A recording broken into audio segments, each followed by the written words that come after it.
تصفيات كأس أفريقيا المغرب 2025. هقول لك في الفيديو ده على نتائج مباريات الجولة الخامسة بالكامل، ترتيب المجموعات ال 12 بعد انتهاء الجولة الخامسة، وأيضا موعد الجولة السادسة والأخيرة والحاسمة والمتأهلين رسميا إلى كان المغرب 2025 حتى الآن، وكام مقعد متبقي للمشاركة في الكان القادم. السلام عليكم ورحمة الله، بحييكم وبعد غياب طويل رجعنا معاكم بفيديو جديد هنتكلم فيه عن تصفيات كأس الأفريقية المغرب 2025. يسعدني جدا بعد الغياب ده تعمل لي لايك للفيديو، اشتراك في القناة عشان الفيديو يظهر لكل الناس، ايضا اكتب لي في صندوق التعليقات توقعاتك للجولة الأخيرة والمقاعد المتبقية ومن أين تتابع القناة.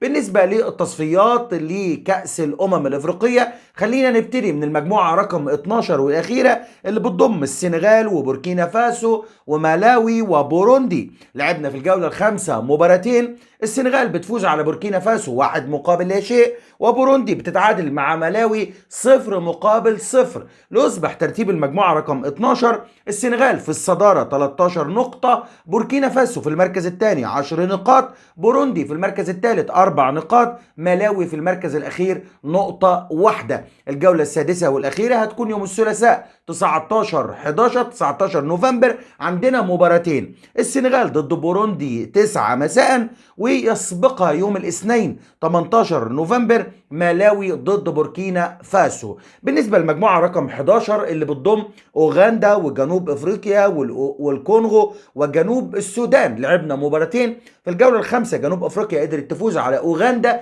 2 مقابل لا شيء، وجنوب السودان بتفوز على الكونغو 3 مقابل 2. ليصبح ترتيب المجموعة رقم 11 جنوب أفريقيا عندها 11 نقطة، أوغندا 10 نقاط، الكونغو 4 نقاط، وجنوب السودان 3 نقاط. الجولة الأخيرة إن شاء الله هتكون يوم الثلاثاء 19 نوفمبر. عندنا مباراتين، جنوب أفريقيا ضد جنوب السودان 6 مساء، والكونغو وأوغندا 6 مساء أيضا يوم الثلاثاء 19 نوفمبر. بالنسبة للمجموعة رقم 10 اللي بتضم الكاميرون وناميبيا وكينيا وزيمبابوي، الجولة الخامسة لعبنا مباراتين، الكاميرون ضد ناميبيا 0 مقابل 0، وزيمبابوي ضد كينيا 1 مقابل 1. ليصبح ترتيب المجموعة رقم 10 الكاميرون 11 نقطة، زيمبابوي 9 نقاط، كينيا 5 نقاط، وناميبيا نقطة واحدة. الجولة الأخيرة إن شاء الله الثلاثاء 19 نوفمبر. عندنا مباراتين، كينيا ضد ناميبيا والكاميرون ضد زيمبابوي 3 عصرا.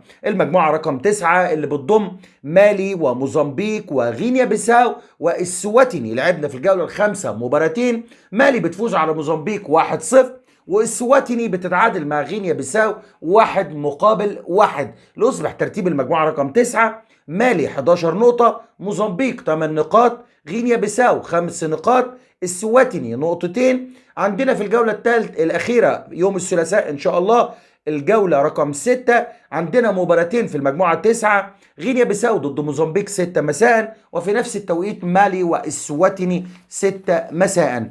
بالنسبة للمجموعة رقم 8 اللي بتضم الكونغو الديمقراطية وتنزانيا وإثيوبيا وغينيا، عندنا مباراتين في الجولة الخامسة إن شاء الله هيكونوا غدا السبت. عندنا لعبنا هنلعب في الجولة الخامسة غينيا ضد الكونغو الديمقراطية، وإثيوبيا ضد تنزانيا غدا بإذن الله 9 و6 مساء باقي مباريات الجولة الخامسة. الترتيب الحالي الكونغو 12 نقطة، غينيا 6 نقاط، تنزانيا 4 نقاط، إثيوبيا نقطة واحدة. وعندنا جولة أخيرة أيضا هتكون الثلاثاء 19 نوفمبر، تنزانيا ضد غينيا والكونغو ضد اثيوبيا 6 مساء. بالنسبة للجولة او المجموعة رقم 7 اللي عندنا ان شاء الله اللي موجود فيها كوتيفوار وزامبيا وسيراليون وإتشاد، لعبنا في الجولة الخامسة مباراتين، زامبيا بتفوز على ساحل العاج 1-0، وتشاد بتتعادل مع سيراليون 1 مقابل 1. ليصبح ترتيب المجموعة رقم 7 زامبيا 10 نقاط، ساحل العاج 9 نقاط، سيراليون 5 نقاط،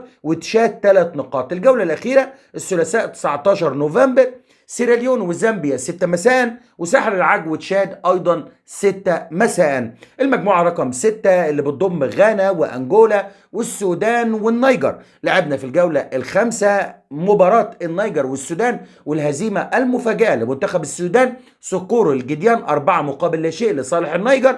وفيهم مباراة بتقام وقت تسجيل هذا الفيديو ما بين أنجولا وغانا، وكانت متقدمة غانا على أنجولا 1-0. إذا انتهت المباراة على هذه النتيجة يصبح الترتيب: أنجولا 12 نقطة، السودان 7 نقاط، غانا 5 نقاط، والنيجر 4 نقاط. الجولة السادسة والأخيرة المهمة جدا بالنسبة لمنتخبنا السوداني يوم الاثنين 18 نوفمبر. السودان ضد أنجولا 6 مساء، وغانا ضد النيجر 6 مساء.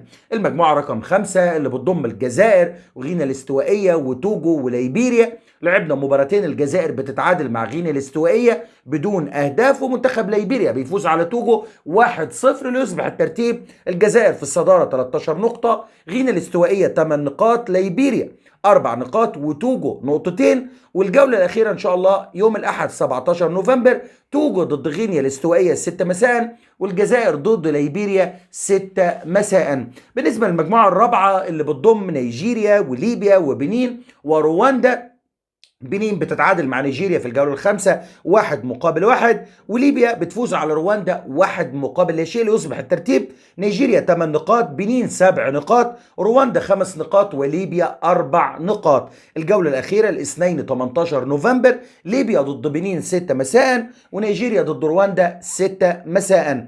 المجموعة الثالثة اللي بتضم مصر والرأس الأخضر وموريتانيا وبوتسوانا. مصر بتتعادل مع الرأس الأخضر 1-1، وبوتسوانا بتتعادل مع موريتانيا 1-1 ليصبح الترتيب: مصر 13 نقطة، بوتسوانا 7 نقاط، الرأس الأخضر 4 نقاط، موريتانيا 4 نقاط. الجولة الأخيرة إن شاء الله الثلاثاء 19 نوفمبر، مصر ضد بوتسوانا 5 مساء، وموريتانيا ضد الرأس الأخضر 5 مساء. بالنسبة للمجموعة الثانية اللي بتضم المغرب وجمهورية أفريقيا الوسطى وليسوتو والجابون، لعبنا في الجولة الخامسة ليسوتو وأفريقيا الوسطى 1 مقابل لا شيء. ووقت تسجيل هذا الفيديو انتهى الشوط الأول من مباراة المغرب والجابون، والمغرب بيعمل ريمونتادا 3 مقابل 1. المغرب في الصدارة 15 نقطة، الجابون 7 نقاط، ليسوتو 4 نقاط، وأفريقيا الوسطى 3 نقاط. الجولة الأخيرة يوم الاثنين 18 نوفمبر، أفريقيا الوسطى ضد الجابون، والمغرب ضد ليسوتو 9 مساء. بالنسبة للمجموعة الأولى اللي بتضم تونس ومدغشقر وجزر القمر والجامبيا، لعبنا تونس ومدغشقر 3-2 لتونس. ووقت تسجيل هذا الفيديو انتهى الشوط الأول ما بين جامبيا وجزر القمر بالتعادل 1 مقابل 1.